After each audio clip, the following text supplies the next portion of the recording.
A Titan of a Man, the story of Coach Paul Doc Hines by Paula Hines Lonergan. Copyright 2012. Chapter 3, Raising Dad, Part 5. Another challenge for Grandma and Grandpa was to raise their growing boys. To help them put food on the table, they raised poultry in a chicken coop in the backyard of their home. On Sundays, Grandma went out and wrung the neck of one of the chickens. The chicken proceeded to run around the yard with no head. It flopped all over the place, spewing blood everywhere until it finally gave up and fell over on the ground. After the chicken was dead, it was put in hot water to remove the feathers. My father and his brothers looked forward to Sunday dinner with great anticipation, for that's when they would have a freshly killed and cooked chicken. At any given time, there were upwards of 50 to 60 chickens in the coop, which provided first-rate eggs and excellent meat. So you can imagine their great sorrow when they woke up one morning and noticed they didn't hear the cackle of the chickens. When they went to the chicken coop, they found all the chickens dead. As it turns out, a weasel had come in and killed them all. A weasel is an animal with a long body and neck, short legs, and small rounded ears, and a long to medium-sized tail. They are very active and adept at climbing trees, which is why they were able to climb into the chicken coop. They are known for preying on small animals at night, often killing more than they can eat. That is why most of the bodies of the chickens were lying dead, uneaten in the coop. Daddy and his brothers did not know much about weasels at the time, but due to the killer weasel, there were no more fresh chicken dinners for a while. This was a sad day in the Hines household. That is until their father brought more baby chickens from the Berkeley feed store. Also, he reinforced the fence and strengthened it to keep the weasels out. That was the last time the weasel got into the chicken coop. Sunday still remained a special day for the family.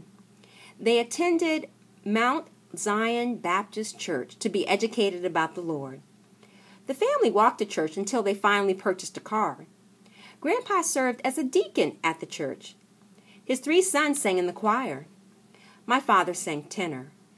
In a 4-part choral music, the tenor is the 3rd lowest voice, above the bass, but below the soprano and alto. Since my grandfather was a deacon, sometimes he and Grandma would need to leave to get to church early, which left the boys to get themselves to church on their own. So the boys each dressed up in their one and only suit. They would get a brand new suit once a year.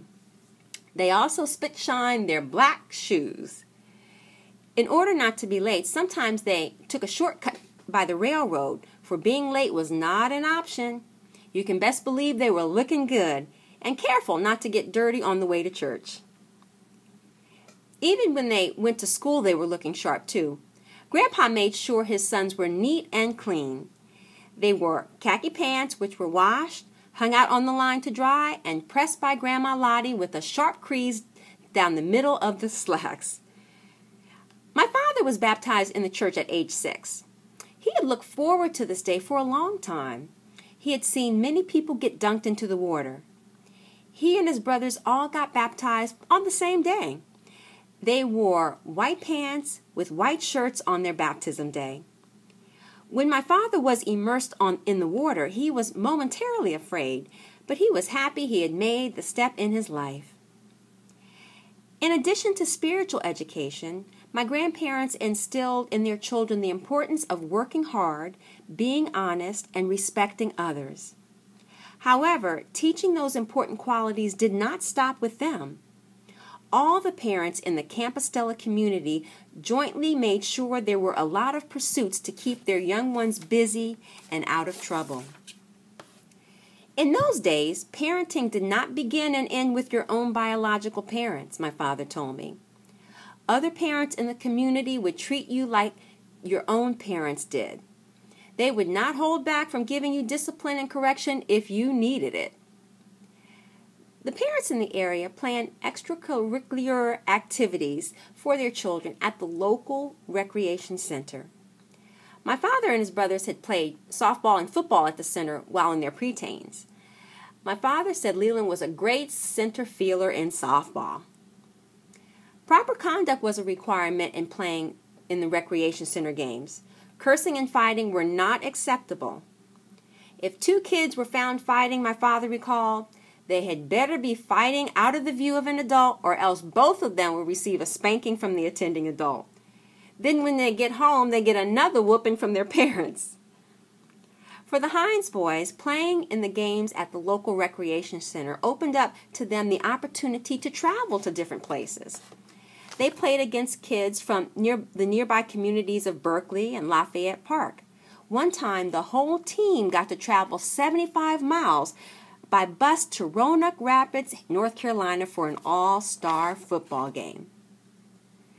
Life was not all play for the boys, though.